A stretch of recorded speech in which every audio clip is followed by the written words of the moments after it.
tadi di akhir Pak Menteri sampaikan bagaimana kebijakan kementerian melalui bantuan operasional sekolah ya, sudah secara eksplisit dinyatakan 10% minimal untuk penguatan literasi. Bapak Hafiz Muhsin Esos MSI. Pak Hafiz Muhsin lahir di Purbalingga 22 Januari 1970.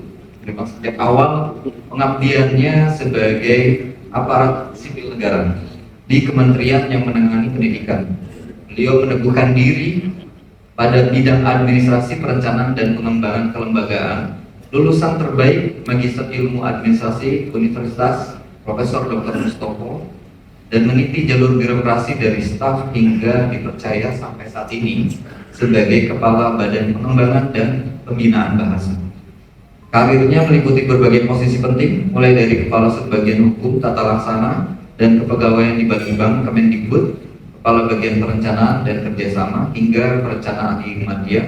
Beliau juga terlibat dalam penugasan strategis seperti reformasi birokrasi, penyusunan laporan kinerja pemerintah, serta kepemimpinan operasi pegawai yang berhasil meraih predikat terbaik di tingkat DKI Jakarta. Tentunya berbagai penghargaan sudah pernah diraih oleh Pak Hafiz, diantaranya adalah Satya Lancana Karya Satya, kemudian juga sebagai pegawai berprestasi tingkat Kemendikdasmen 2024, dan di bawah kepemimpinannya Badan Bahasa mencatat capaian penting.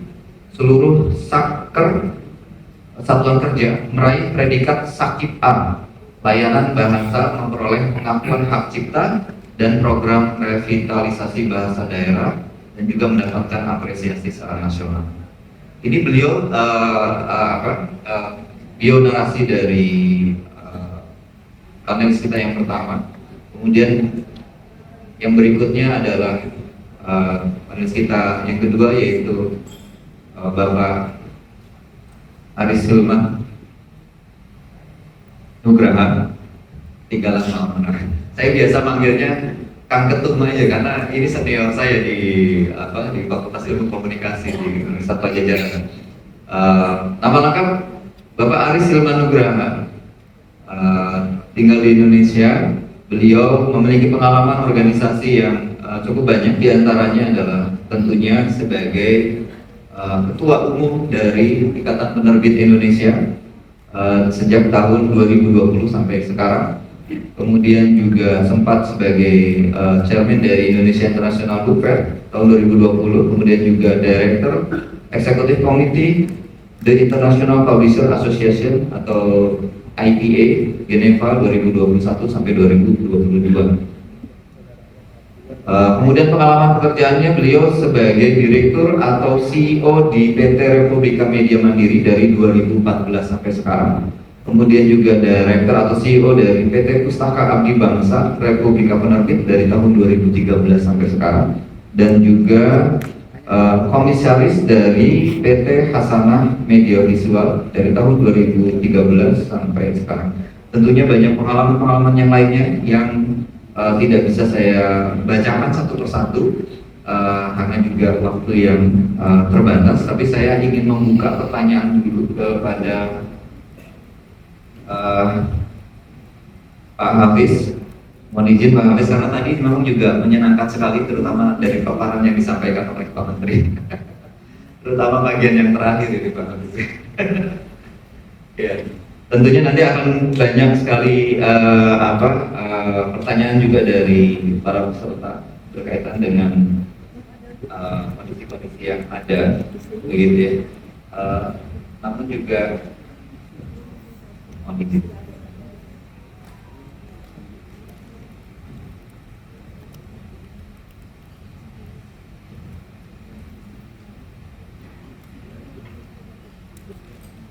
Baik, pertanyaan pertama yang mungkin juga ini bisa jadi menjadi isu yang kemudian juga mengikuti berkaitan juga dengan penerbitan, begitu terkait dengan bagaimana sebenarnya, atau kemudian walaupun tadi juga Pak Menteri sudah menyampaikan beberapa poin-poin, tapi kemudian dengan situasi yang ada, bagaimana kemudian peran dari pemerintah terutama di dalam menguatkan atau memajukan industri penerbitan di Indonesia untuk saat ini yang secara spesifik atau mungkin juga lebih detail bisa disampaikan oleh Pak Hafiz.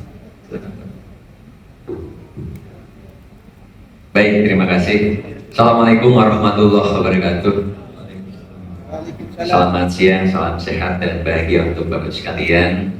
Yang saya banggakan Pak Aryo Silmanugraha, juga Mas Indra. Bapak Ibu sekalian, supaya lebih semangat, saya ingin kasih satu pantun.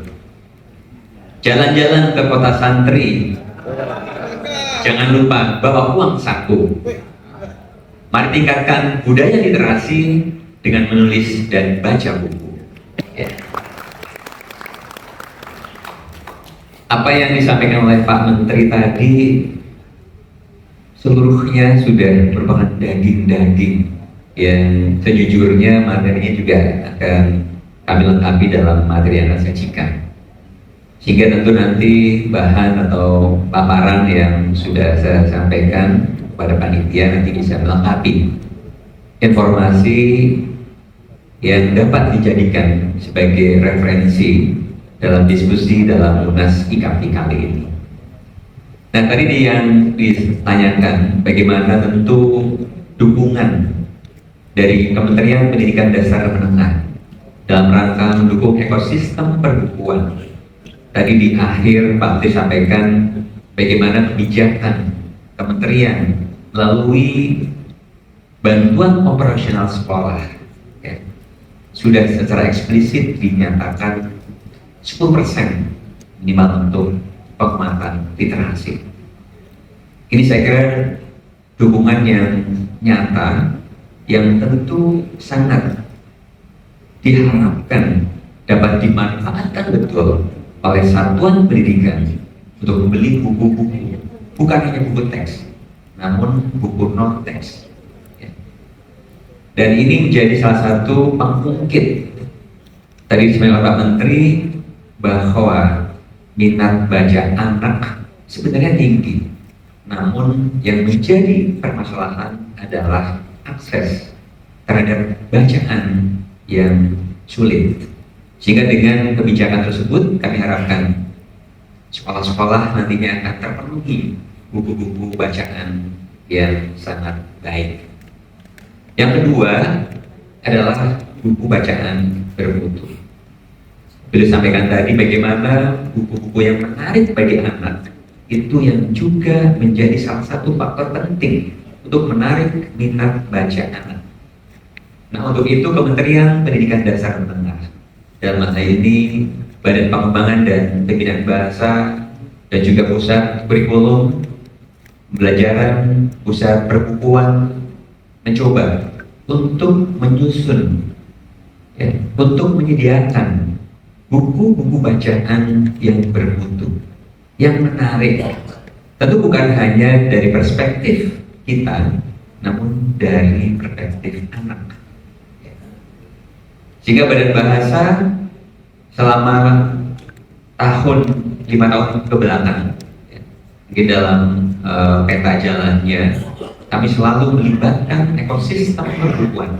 Dalam hal ini penulis, ya, pelaku perbukuan, masyarakat, untuk turut serta menyusun buku bacaan bermutu melalui sayembara penulisan buku anak. Setiap tahun kita lakukan. Di tahun 2024 yang lalu lebihnya ada 350 judul yang kita sayembarakan. Di tahun ini ada 200 judul. Tentu ini menjadi sebuah upaya kita melibatkan publik dalam rangka perwujudan partisipasi semesta. Begitu. Dari poin-poin yang disampaikan, apakah itu juga ada bagian dari strategi pemerintah sendiri, Pak, berkaitan untuk meningkatkan kualitas tadi ya, meningkatkan untuk menghasilkan buku yang bermutu? Tentunya kan ada upaya-upaya dari pemerintah juga di dalam meningkatkan kualitasnya atau meningkatkan, mengoptimalkan buku-buku itu sehingga tercapailah objektif buku bermutu gitu. Nah, kira-kira apa saja yang kemudian dicoba dijalankan di dalam apa yang dilakukan oleh pemerintah, dan apakah juga nanti kemudian akan ada standar-standar baru nih?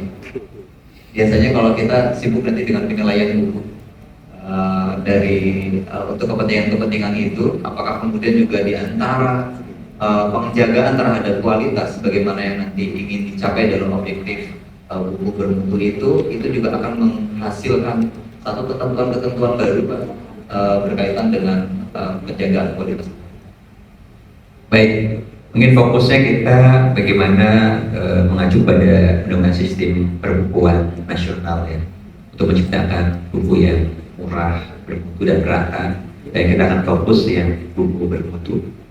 Nah, pertama tadi di samping melakukan sayembara, kami melakukan uji keterbacaan dengan melibatkan anak-anak sesuai dengan jenjang pendidikannya di usia sekolah dasar, ya, di sekolah dasar level rendah dan level tinggi, juga di usia sekolah menengah pertama, juga menengah atas. Bagaimana buku-buku yang telah dihasilkan ini kita tawarkan kepada anak-anak, sehingga mereka memilih sendiri buku mana yang menurut anak-anak itu adalah menarik bagi mereka, baik dari temanya, baik dari ilustratornya, maupun tadi bentuknya. Tadi Pak Menteri memberikan gambaran changsi buku A4, bangku ya, mungkin yang mudah dibawa, engaging dan seterusnya. Nah, ini menjadi salah satu upaya yang kami lakukan sehingga buku-buku yang dihasilkan ke depan betul-betul merupakan hasil rekomendasi pilihan dari anak-anak itu sendiri. Pertama. Yang kedua, tentu karena kami memiliki tugas dan fungsi Badan Pengembangan dan Pembinaan Bahasa untuk melakukan pembinaan, sehingga kami juga melakukan pembinaan kepada pelaku perbukuan, para penyusun, penulis buku, para ilustrator, sehingga para calon penulis yang sudah mendaftar di dalam sayembara kita seleksi. Di tahun 2025 saja lebih dari 1.600 ya, peserta, padahal yang diambil hanya 200. Dilakukan seleksi yang sangat ketat ya.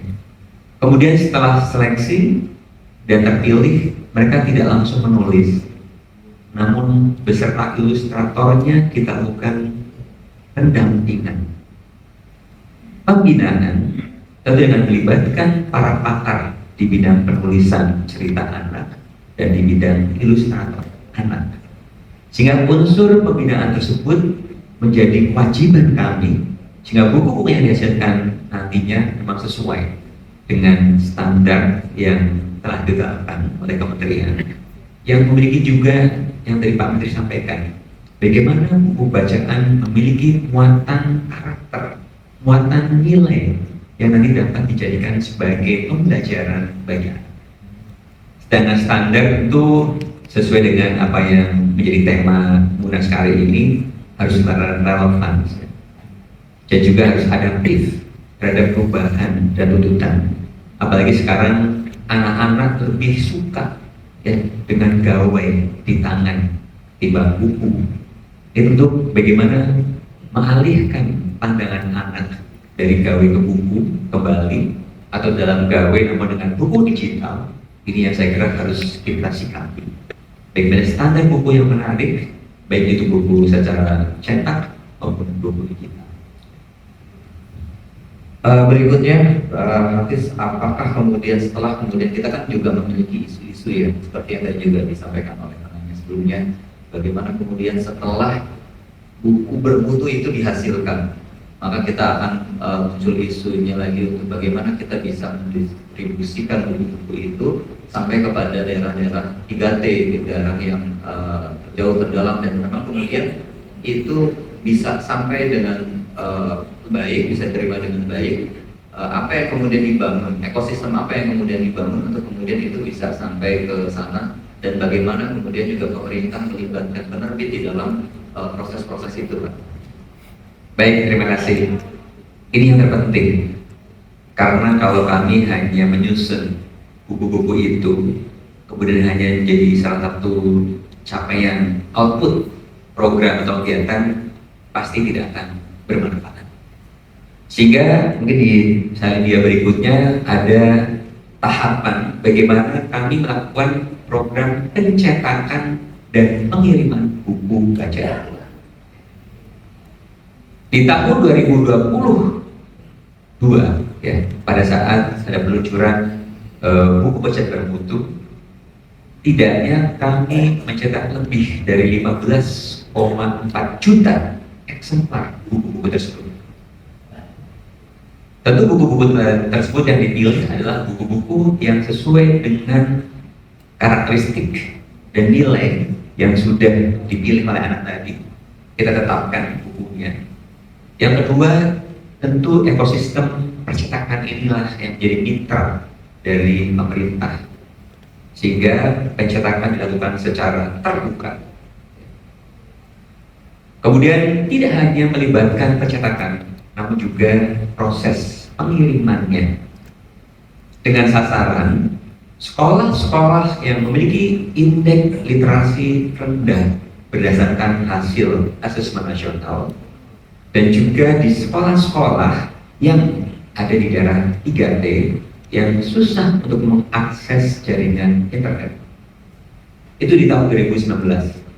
Berikutnya, di tahun 2024 yang lalu, kami juga mencetak lebih banyak lagi, lebih dari 21 juta eksemplar yang kita kirimkan, lebih kurang ke 35.000 satuan pendidikan.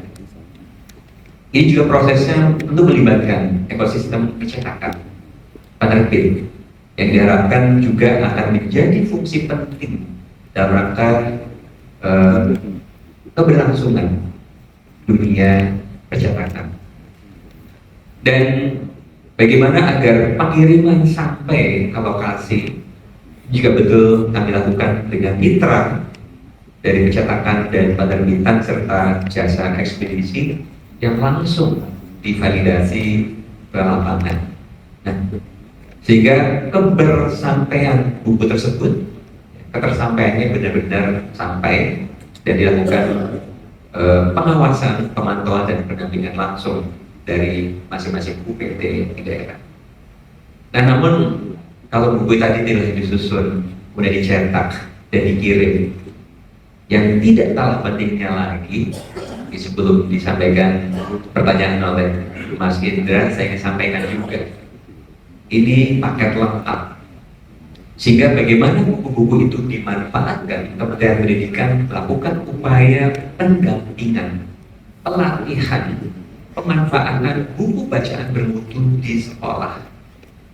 Sehingga bagaimana menata buku tersebut di perpustakaan, bagaimana melakukannya, itu kita lakukan. Mungkin di slide dia berikutnya ada beberapa contoh ya, modul panduan pemanfaatan buku bacaan bermutu.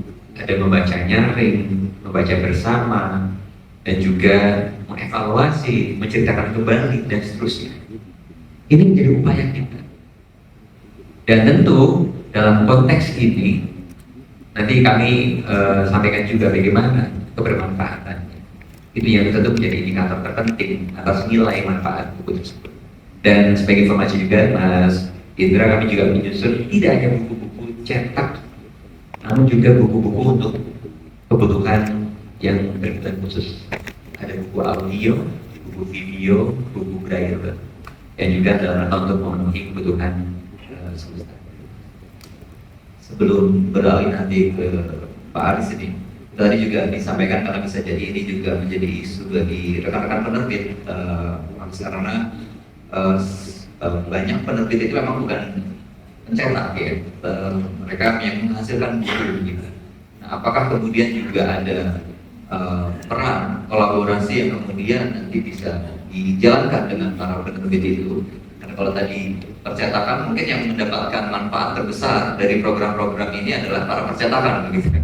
Tapi kita kemudian juga memiliki teman-teman yang di dunia perbukaan penerbit ini jumlahnya ribuan, yang juga tentunya perlu atau membutuhkan ekosistem yang juga nanti ada dalam ekosistem pemerintah yang berkait begitu, yang juga nanti akan menopang tentunya industri pertumbuhan ke depannya begitu. Baik, ini yang saya kira pentingnya saya juga ikut hadir di dalam Munas ini, walaupun dalam beberapa aktivitas kolaborasi antara Badan Bahasa dan UKAPI tentu sudah terjadi. Namun dalam menumbuhkan ekosistem yang nanti dapat menumbuhkan para penerbit ini yang dilakukan.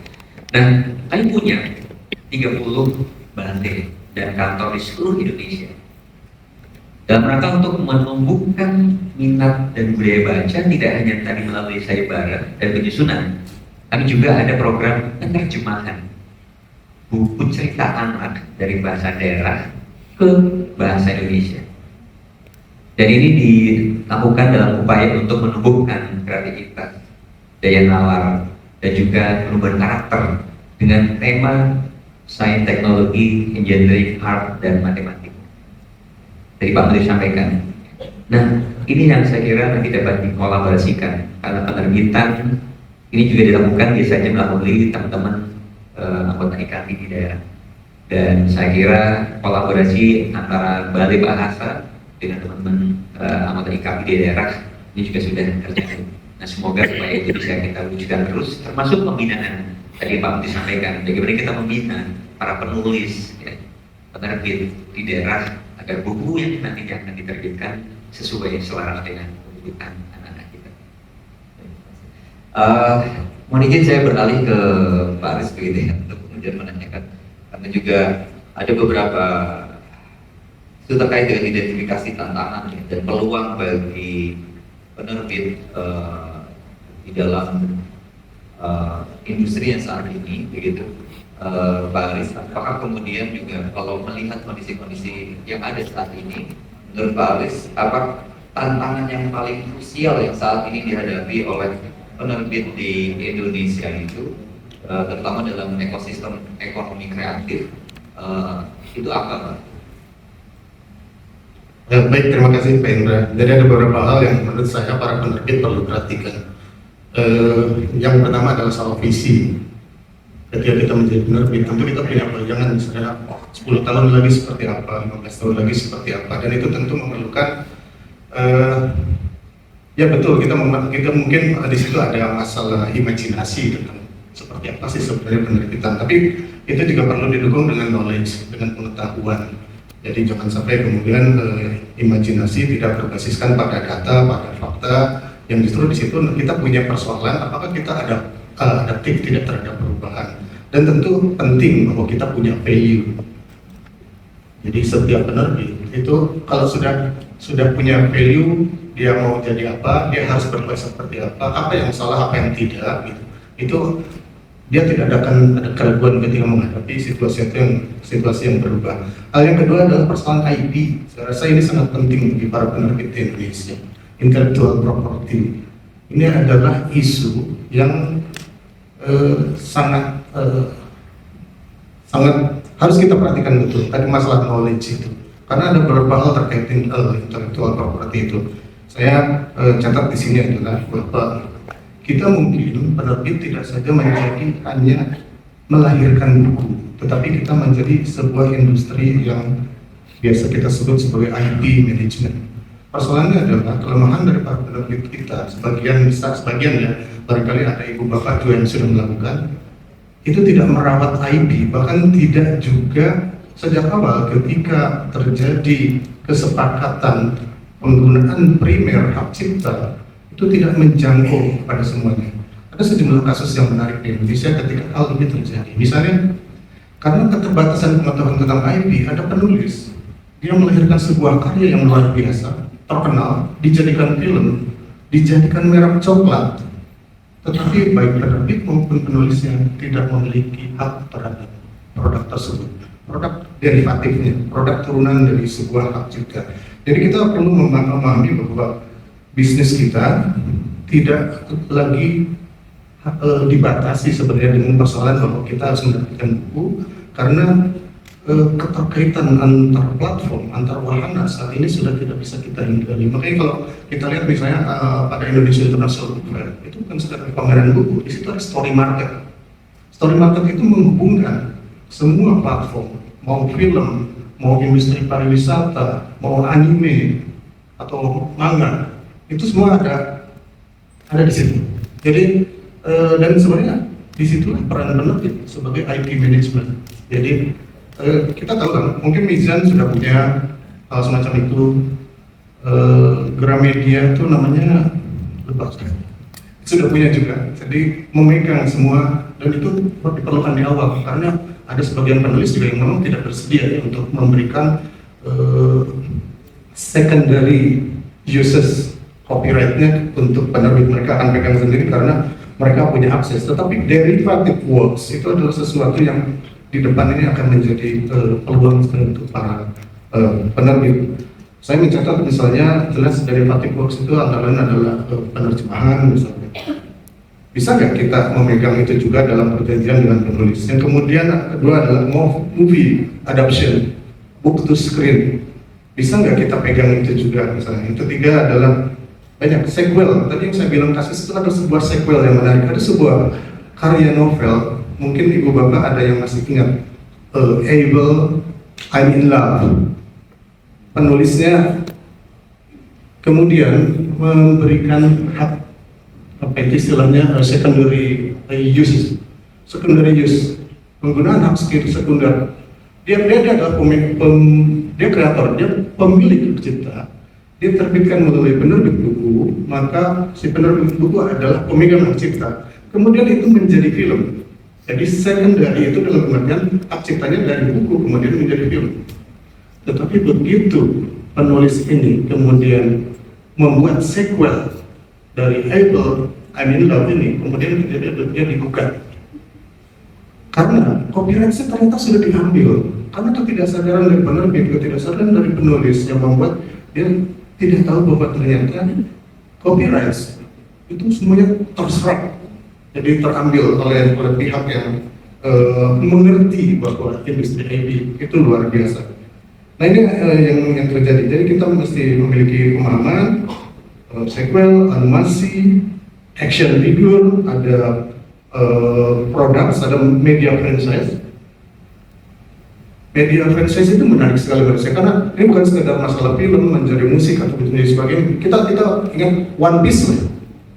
One Piece itu dari komik Jepang. Tahun 97 hanya komik. 1997 hanya komik. Tahun 1999 dia sudah menjadi animasi. Sampai sekarang dua-duanya jalan. Tapi kita lihat misalnya, saya suka makan kuaci namanya rebo. Mungkin ada yang suka juga. Kuaci rebo ini pakai covernya apa bungkusnya? One Piece. One Piece-nya dengan siapa? Dengan Tahi Lalat. Dia kolaborasi Tahi Lalat dengan One Piece untuk menjadi franchise media bagi sebuah produk yang tadinya dari buku. Bayangkan kalau generasinya siapa yang generasi yang lebih senior mungkin ibu-ibunya tahu Hello Kitty atau segala macam, itu juga adalah sama. Atau anak-anak kita suka dengan Doraemon.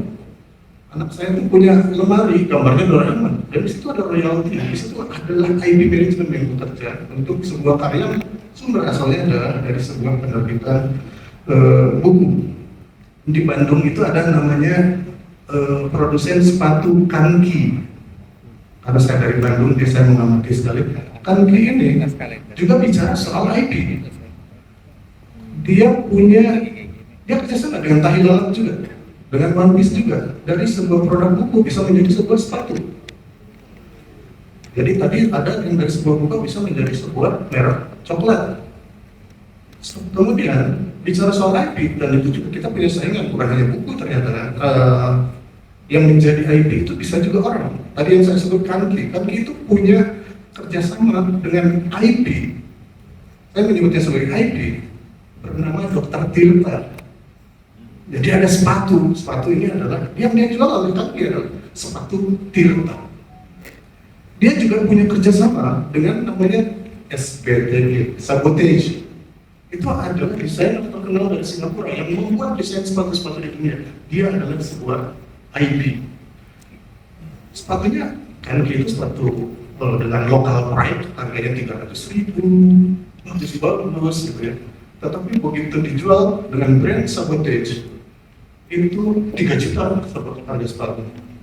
Secondnya aja 1 juta rupiah. Jadi keunggulan dari sebuah IP adalah ketika dia bisa memanfaatkan, dan kita adalah para pemegang IP. Industri perbukuan adalah para pemegang IP, dan menurut saya ini adalah ke depan. Kalau kita memang serius, maka kita harus terbuka pada gagasan-gagasan yang terkait dengan intellectual property ini, karena tidak hanya saja benefit, tapi juga kita akan memiliki persoalan banyak sekali terkait dengan masalah IP ini. Saya dengan Ibu Kartini di PRCI sudah bekerja sama bagaimana persoalan IP, terutama pada secondary use, termasuk juga AI, itu akan sangat berpengaruh terhadap masa depan kita. Sekarang sudah terjadi, Uni Eropa mengatakan bahwa machine learning boleh ngambil data dari buku siapapun karena ada prinsip ini untuk pendidikan. Loh, itu nggak mungkin. IPA sudah bersikap menentang itu. Itu adalah kan yang dipersoalkan boleh, tapi fair use, penggunaan yang wajar. Nah, IPA berkeberatan. ABBA, Asosiasi Buku Asia Tenggara juga sudah mengambil sikap. Kami di IKP juga sudah mengirimkan sikap ke IPA maupun IBBA bahwa penggunaan data buku untuk machine learning tetap dia harus dia bukan opt-out, bukan pengecualian untuk menghargai hak cipta. Nah di sini sayangnya ya, Vietnam bulan ini akan mengeluarkan ketentuan bahwa untuk machine learning buku dikecualikan dari persoalan hak cipta. Jadi tantangan ada, peluang juga banyak terkait dengan perkembangan, tapi kita harus memiliki kesadaran tentang IP. Boleh selanjutnya? Yang berikutnya adalah digital literacy. Ini penting sekali karena kompetensi. Kalau kita bicara literasi baca buku itu adalah capability. Tapi kalau kita bicara soal literasi digital, literasi keuangan, literasi tadi finansial, literasi budaya, literasi kewarganegaraan, itu adalah kita bicara soal kompetensi. Nah kalau kita tidak paham seperti AR,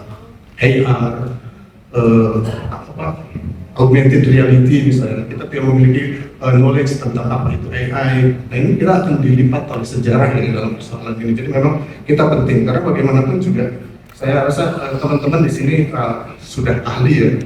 Kemarin kami bicara dengan penerbit Akwam bagaimana memanfaatkan TikTok ya.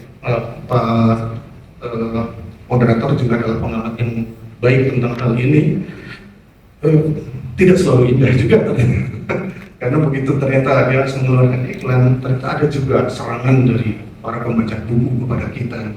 Kalau ibu bapak tampil di TikTok memasang iklan, itu kan setiap kali ada transaksi itu harus bayar iklan kepada TikToknya. Tapi ternyata pembaca ini jahatnya adalah ketika dia diserang, dia balik menyerang dengan melakukan transaksi palsu di TikTok, dan kemudian penerbit terkena karena tentu kuota uang untuk deposit untuk GMB itu menjadi tersebut habis di situ tanpa ada pembelian. Jadi kalau kita tidak paham, tidak punya knowledge terhadap hal itu, tentu kita akan sulit di masa depan. Yang berikutnya bisnis model. Ini penting karena selama ini kan kita pada persoalan bagaimana kita berjualan adalah sales untuk buku cetak ataupun buku digital. Yang terjadi adalah sekarang misalnya kita sudah dapat penawaran, saya sudah minta Pak Indra untuk meriset untuk open access. Terus penerbit untungnya di mana? Ini sudah kami pelajari. Pak Indra sudah memberi masukan, bagus sekali hasil risetnya. Karena penawaran ini kemudian membuat kita barangkali tidak lagi bicara untuk mendapatkan profit dari penjualan kopi dari buku maupun juga dari digital. Tetapi misalnya ada model bisnis lain yang seperti ini juga sudah dilakukan oleh Ibu dan Bapak yang lebih pada bagaimana dia mendapatkan profit itu justru dari penulis. Penulis sebagian itu memang memerlukan untuk kepentingan, misalnya adalah sitasi atau mungkin global reach gitu, bahwa buku dia dibaca oleh seluruh dunia, terutama ini adalah terkait dengan karya-karya ilmiah atau para penerbit buku perguruan tinggi ini sesuatu yang harus kita bahas, bahwa kita mungkin ke depan bisnis kita bukan hanya menjual kopi dari buku, baik itu cetak maupun digital, tapi tadi mungkin ada open access, ada BBC namanya disebut book processing cost, kita dapat juga dari situ, atau kita pihak ketiga. Nah ini ada penawaran masuk kepada IKB, mau nggak untuk bekerjasama dengan para penerbit namanya Repo Builder dari Neliti, jadi dari Singapura. Nanti kita akan bahas. Yang terakhir tentu kita harus metodologinya ya, kita bahwa kita perlu HL dibandingkan metodologi waterfall. Jadi dunia digital adalah dunia yang selalu kita harus mencari feedback pada saat itu juga, tidak menunggu selesai baru kita meminta feedback untuk setiap apa yang kita lakukan. Mohon maaf Pak Indra, terima kasih. Terima kasih. Ya, cukup komprehensif ya apa yang disampaikan oleh Pak Aris ya, bahwa memang kemudian ini kan harusnya digali lebih lanjut itu Pak. Karena memang ini kan isu yang memang berkembang, bahwa IP ini memang kalau di luar negeri sudah sangat luar biasa, dan kita adalah penikmat IP dari luar negeri, dan kita menggunakan itu di kehidupan kita gitu ya. Tapi memang ini masih menjadi isu di penerbitan kita sendiri, karena kita harusnya adalah IP manajemen, tapi kita memang belum bisa mengoptimalisasi itu. Kemudian yang kedua tadi digital literasi, ya bagaimanapun ternyata memang pemain yang bisa masuk ya kepada ini memang memiliki banyak isu-isu, terutama dari aspek knowledge, dan biasanya ini berkaitan juga dengan tren ya Pak Aris ya, kemampuan kita untuk meng-catch up knowledge itu juga dipengaruhi oleh siapa yang kemudian mengelolanya atau yang mengerjakannya, dan ini bisa jadi isu yang menarik. Terkait yang ketiga juga business model, tapi saya meng-highlight itu dari ketiga aspek itu, keywordnya yang pertama itu adalah knowledge Pak Aris ya. Artinya semua itu tentunya akan sangat bisa kita tumbuhkan atau kita kembangkan kalau kita sendiri juga memiliki fokus di dalam membangun knowledge terhadap ketiga hal tersebut begitu. Nah kurang lebih, dan terutama juga nanti bagaimana kita penerbit itu juga bisa membangun diri kita atau bisa mencapai apa yang tadi Pak Aris sampaikan, termasuk juga asosiasi ini, KIKP ini juga nanti mampu baiknya seperti apa untuk kemudian kita bisa mendorong tiga hal tadi ya. Kalau bisa disebut tantangan, tapi yang tadi juga disampaikan oleh Pak Aris itu adalah opportunity, karena memang kalau udah masuk ke bisnis IP, bisnis digital itu opportunity-nya menjadi sangat luar biasa. Tapi bagaimana kita, terutama kita yang memang sudah terlalu lama bermain dengan pola-pola yang sama, dengan model bisnis yang itu saja, itu kemudian bisa tumbuh dan berkembang gitu Pak Aris. Kira-kira bagaimana kita menghubungkan atau membangun ekosistemnya tadi antara penerbit dan juga asosiasi agar itu semua nanti bisa kita capai dengan baik. Ya, keuntungan kita sebagai asosiasi adalah memang kita mendapatkan sejumlah penawaran.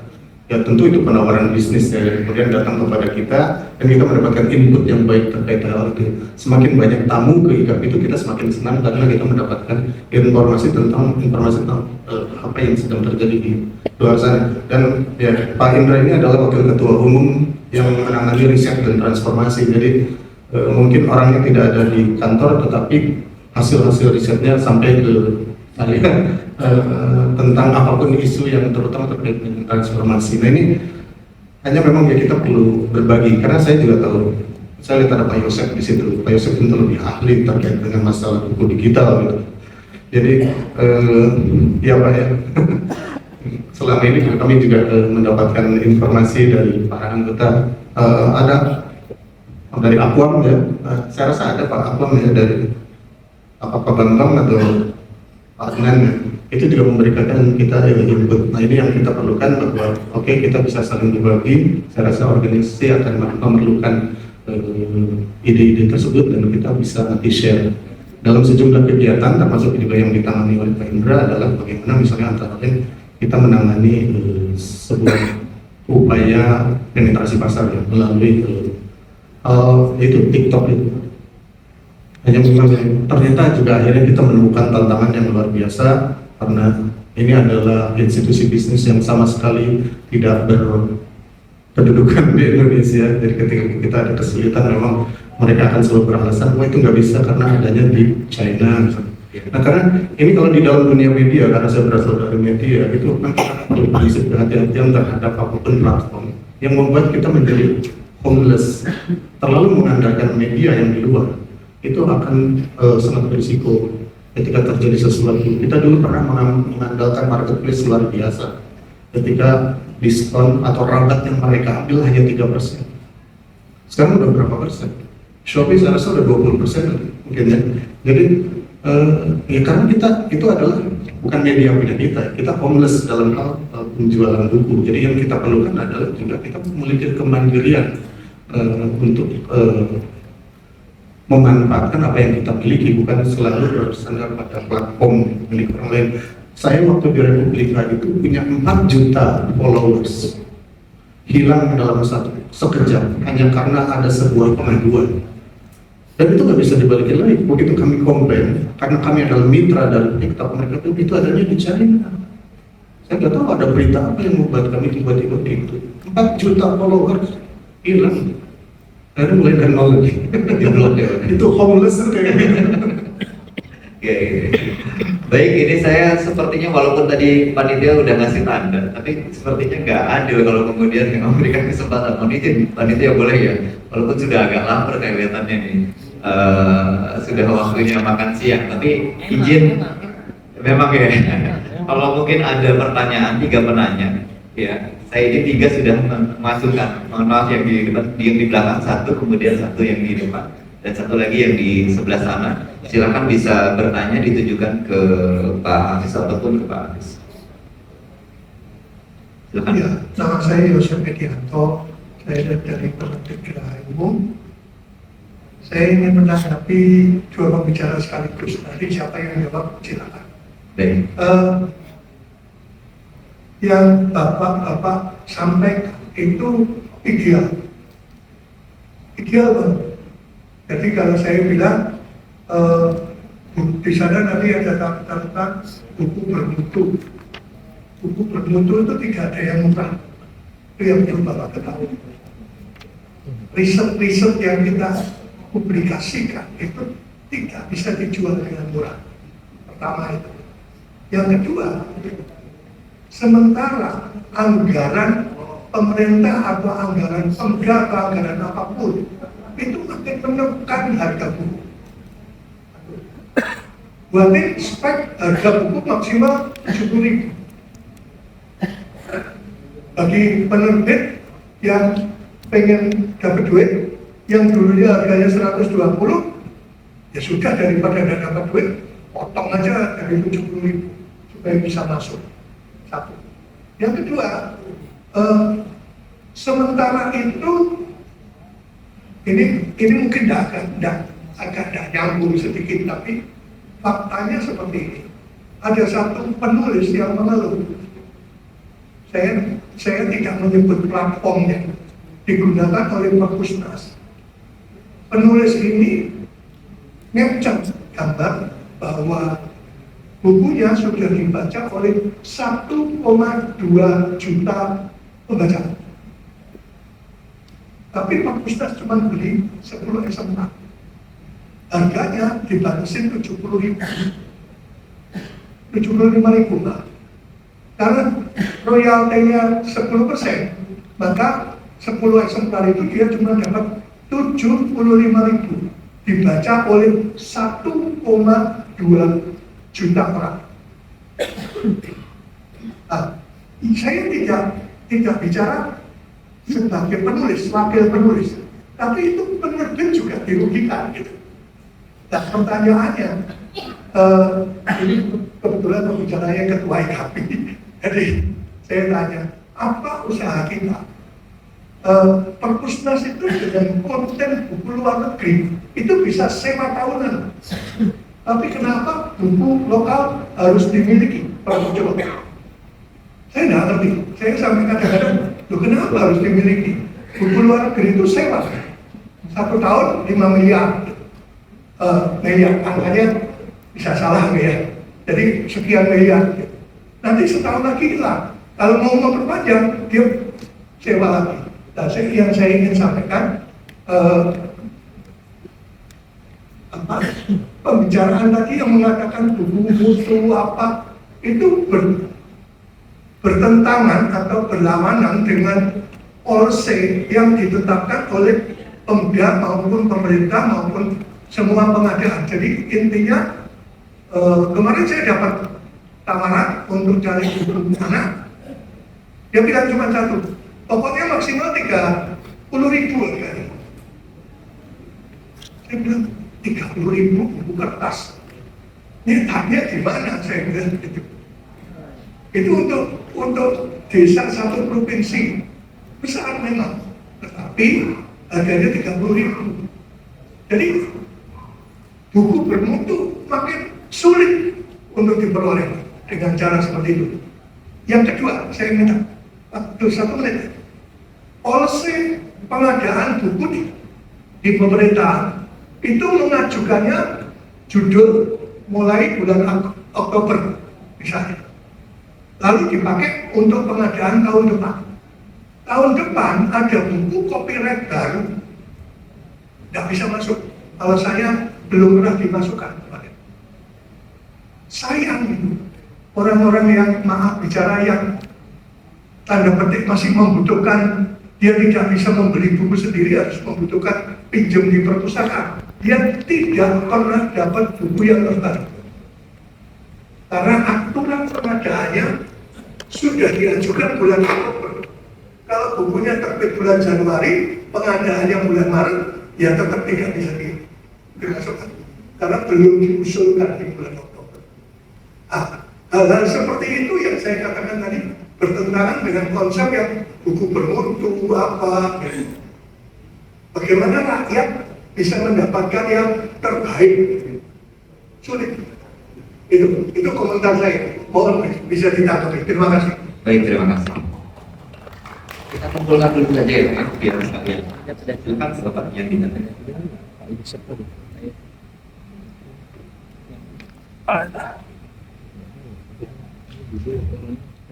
Baik, bismillahirrahmanirrahim. Assalamualaikum warahmatullahi wabarakatuh.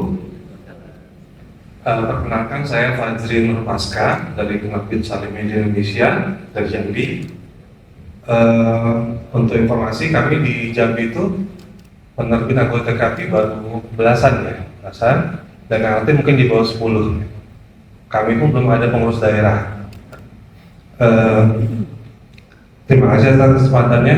Saya berharap ada juga dari Perpusnas sebenarnya kalau bisa hadir ya, karena kita sangat terkait sama Perpusnas, terutama terkait kebijakan ISBN ya.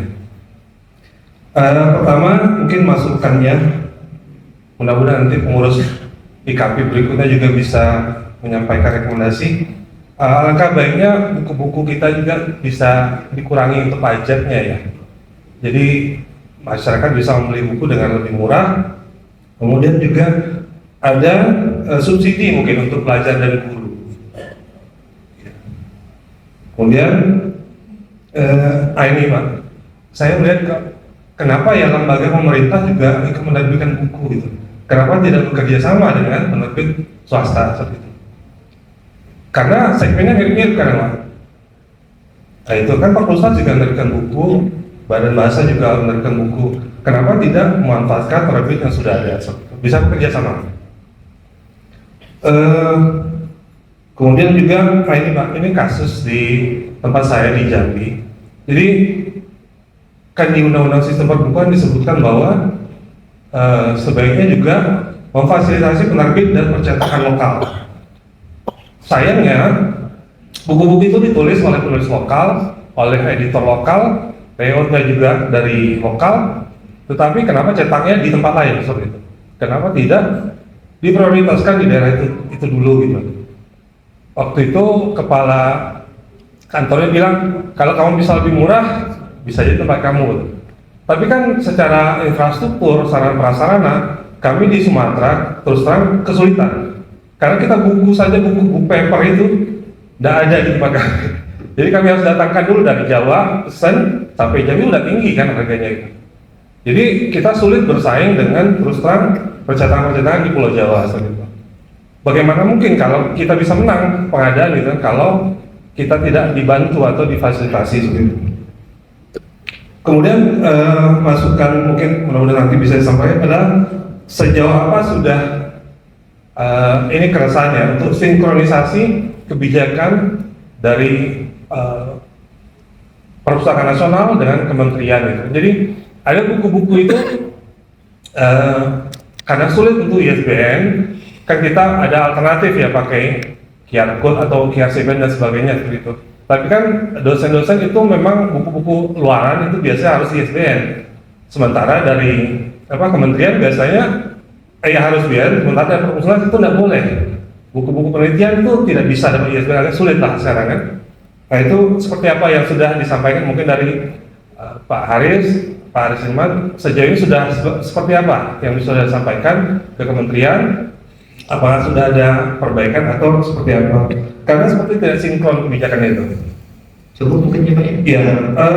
Yang lain. Oh baik, mungkin itu dulu. Terima kasih. Assalamualaikum warahmatullahi wabarakatuh. Silakan yang di sebelah.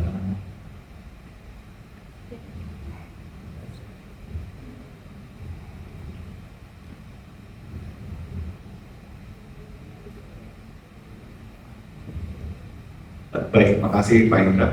Saya hampir kehabisan pertanyaan karena banyak sekali saya. Baiklah, untuk awalnya saya mengenalkan diri terlebih dahulu. Saya Dr. Ferry Sandra dari Prodia. Mungkin para bapak dan ibu mengenal sebagai industri kesehatan, uji klinik, industri diagnostik dan sebagainya gitu.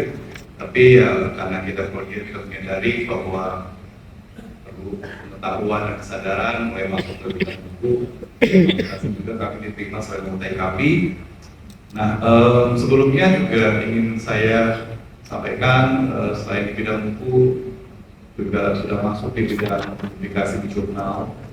Jadi alhamdulillah sudah sampai ke jurnal bereputasi, internasional, British Scopus dan sebagainya. Ini menanggapi langsung ke Pak Aris gitu. Yang tadi sudah online, sudah open access karena di jurnal sendiri banyak yang mempunyai kultur seperti itu. Dan tadi sudah dikatakan oleh Pak Aris, BBC, di jurnal ada ABC. Jadi pertanyaan saya itu mungkin kita harus berpikir juga dikaitkan dengan literasi kompeten ya Pak ya. Dan memang yang disampaikan oleh Bu Stefani betul, kita pagi hari bangun dengan AI bisa membuat apa saja, tapi hasilnya belum tentu bagus. Dan sebenarnya untuk mengkurasi, mereview itu ada AI-nya lagi itu sebenarnya. Tapi yang kualitasnya so-so.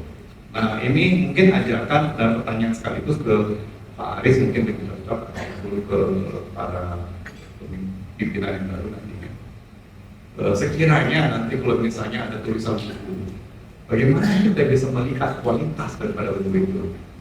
Jadi kalau di literatur ataupun di publikasi di jurnal, untuk Bapak Ibu semua ketahui, itu ada pengarang yang menyatakan dia adalah ahlinya padahal tidak pernah berkecimpung di bidang itu.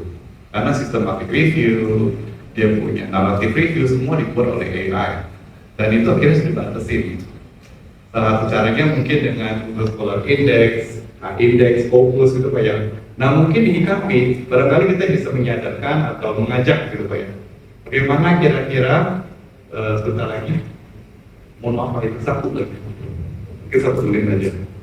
Bagaimana caranya kita bisa agar supaya kita itu mempunyai publikasi yang luar tentu dan memang kompetensi yang disampaikan oleh Aris tadi bisa dilaksanakan dan kualitas sehingga mempunyai buku yang dari tadi dikatakan itu supaya layak dibaca dan memang menambah pengetahuan.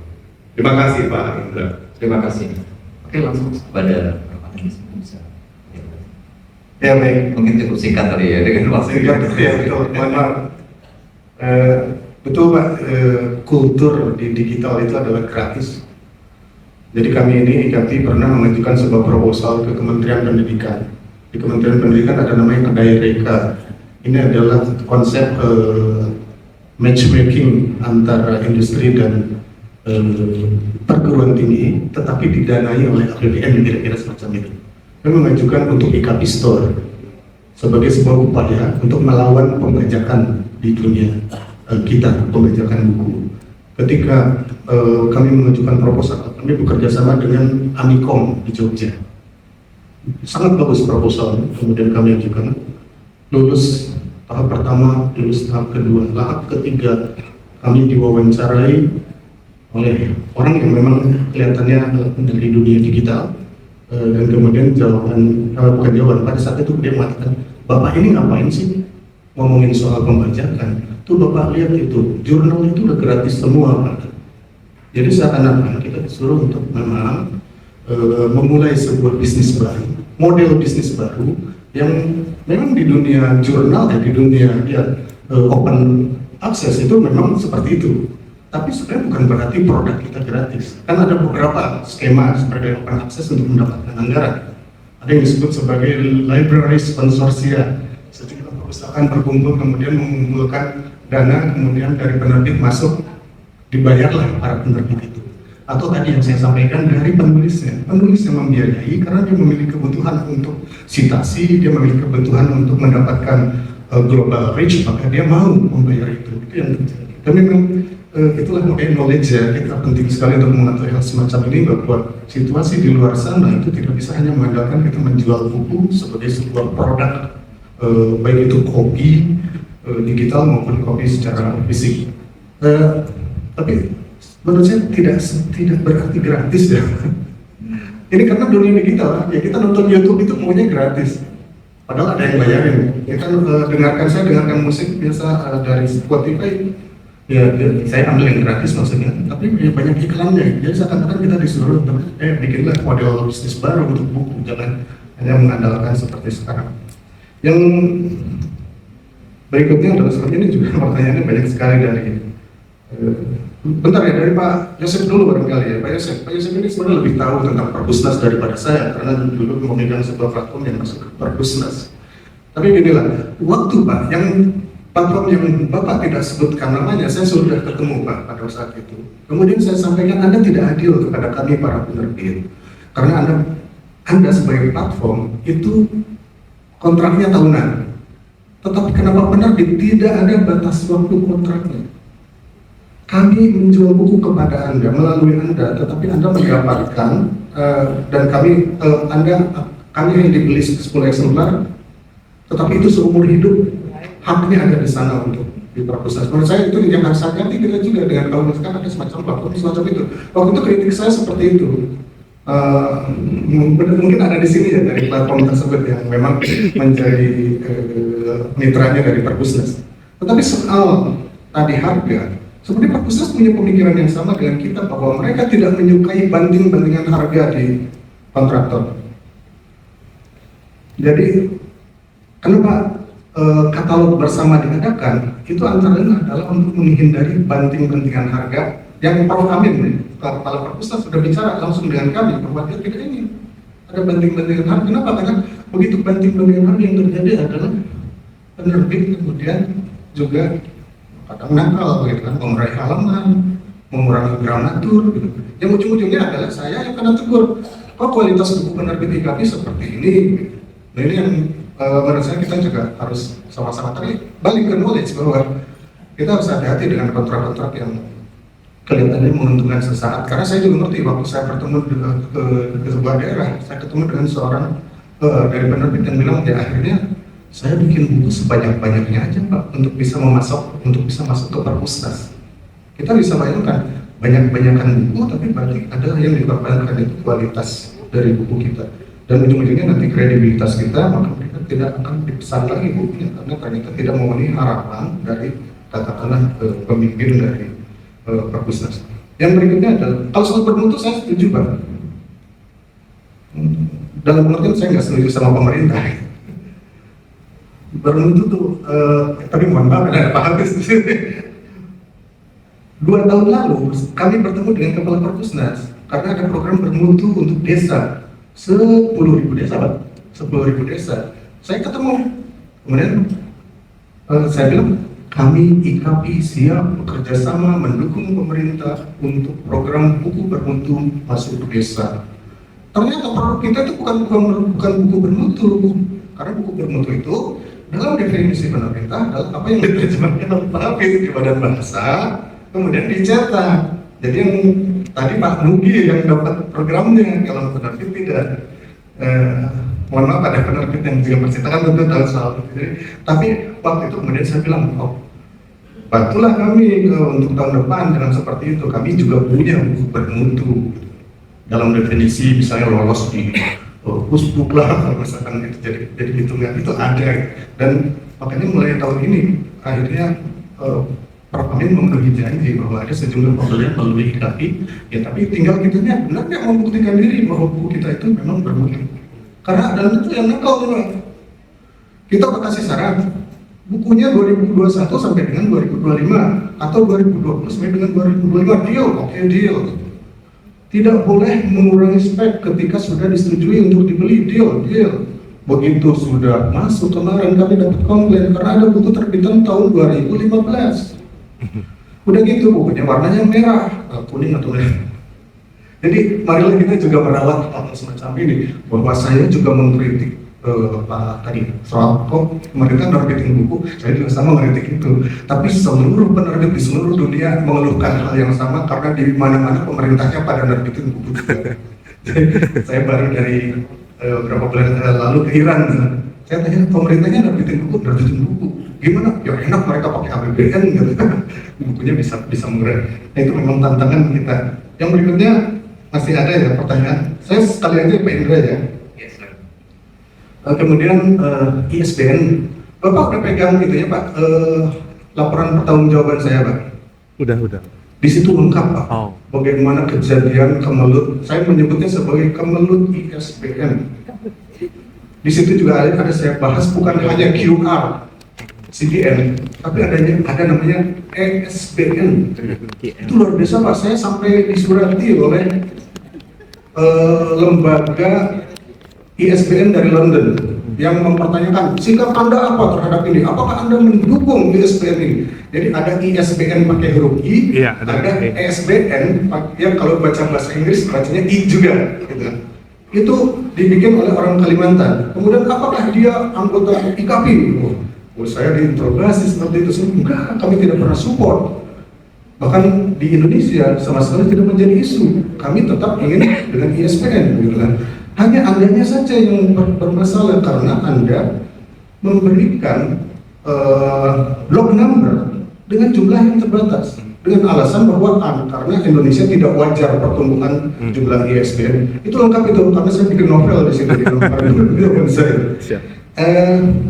Saya rasa itu ya, biar enggak kebanyakan. Terima kasih. Silakan sekalian juga. Baik, terima kasih. Pertama Pak Yosef, tentu tadi yang kami sampaikan pemahaman buku murah itu memang dalam konteks bagaimana buku itu dapat diperoleh oleh siswa dengan mudah, dengan murah, bahkan kalau bisa tanpa membeli. Sehingga adanya bantuan pemerintah bagi satuan pendidikan yang kita kirimkan langsung ke sekolah. Yang kedua, kata dengan harga, memang ada harga eceran tertinggi yang telah ditetapkan sesuai dengan aturan. Sehingga itu dari sisi nominal tidak sesuai dengan apa yang ditetapkan. Sedangkan diharapkan tadi ada royalti tadi Pak Ketua sudah sampaikan. Nah, sebenarnya kami juga mendukung bagaimana lisensi itu juga dimanfaatkan oleh para penulis. Ya. Karena kami juga membeli lisensi buku dari luar negeri. Sehingga kalau buku-buku dalam negeri juga dapat dijadikan sebagai upaya untuk pembelian lisensi, saya kira juga sangat bagus. Nah, sedangkan untuk kebijakan terkait dengan pencetakan pengadaan buku yang harus ada didaftarkan tahun Temin 1 untuk pelaksanaan tahun sekarang, sebenarnya ada mekanisme revisi rencana umum pengadaan. Nah, barangkali di dalam proses revisi itu buku-buku yang seharusnya ada dan terbaru bisa diusulkan kembali sehingga bisa diadakan di tahun berjalan. Jangan Pak Fajri mungkin kaitan dengan subsidi untuk pelajar dan guru.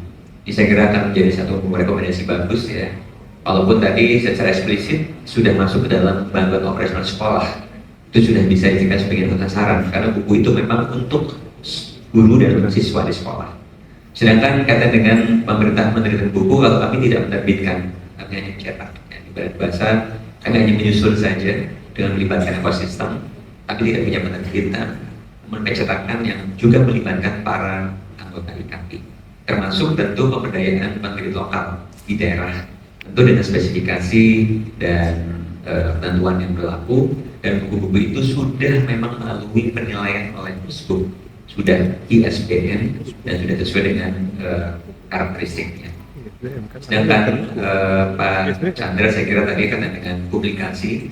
Nah memang kami menerbitkan upaya digitalisasi pembelajaran, khususnya tentang buku-buku pelajaran.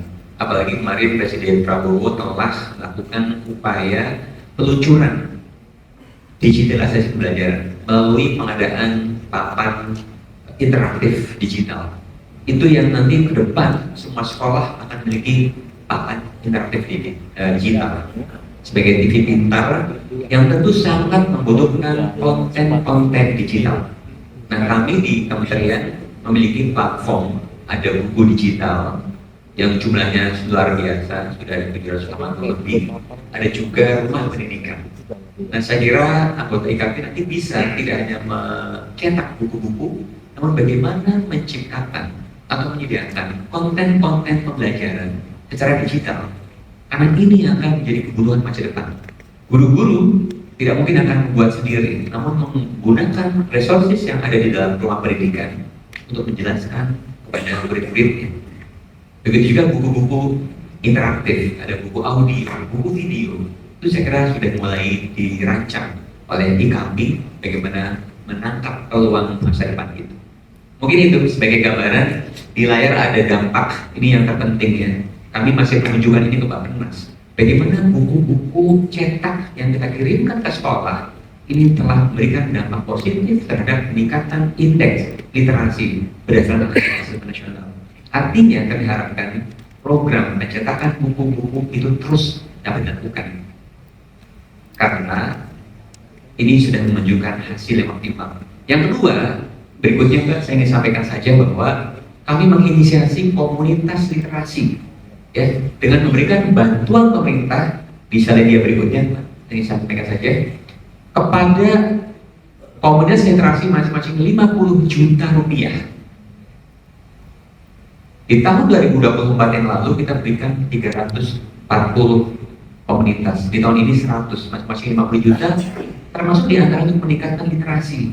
Ada penyusunan buku, pembinaan, penyusunan antologi, pembuatan kamus, pembuatan mata pelajaran, dan sebagainya. Ini menumbuhkan ekosistem di masyarakat itu meningkat. Mereka menyusun buku sendiri, tentu nanti akan dicetak. Yang kemudian dengan Perpustakaan Nasional, kami juga lakukan buku-buku yang sudah dinilai itu dicetak oleh Perpustakaan Nasional, ya, untuk dikirimkan ke TBM yang tadi Pak Hilman sampaikan. Ada 10.000 desa yang dikirimkan masing-masing 1.000 eksemplar buku-buku bacaan bermutu yang diterbitkan oleh Perpustakaan Nasional yang bersumber bukunya dari Badan Bahasa. Kami juga menginisiasi program-program untuk pelaksanaan mudik asik baca buku. Terima kasih IKP yang terus mendukung program mudik asik baca buku, sehingga kami bagikan setidaknya kemarin 20.000 lebih di terminal, di stasiun, di airport kepada anak-anak yang pulang mudik dengan orang tuanya daripada asik main gawe, kita berikan buku bacaan secara gratis. Ini saya harapkan juga meningkatkan budaya literasi. Terima kasih. Baik, terima kasih Pak Aris atas pemaparannya atau kemudian juga diskusi yang menarik. Tentunya masih banyak yang ingin digali, tapi sepertinya perut ini memang harus terus diisi begitu ya. Mohon maaf atas waktu yang molor cukup panjang begitu, dan mudah-mudahan semua yang didiskusikan itu menjadi manfaat dan kebaikan bagi kita semua. Dari saya pribadi mohon maaf, terima kasih. Wabillahi taufiq wal hidayah. Wassalamualaikum warahmatullahi wabarakatuh. Iya, tepuk tangan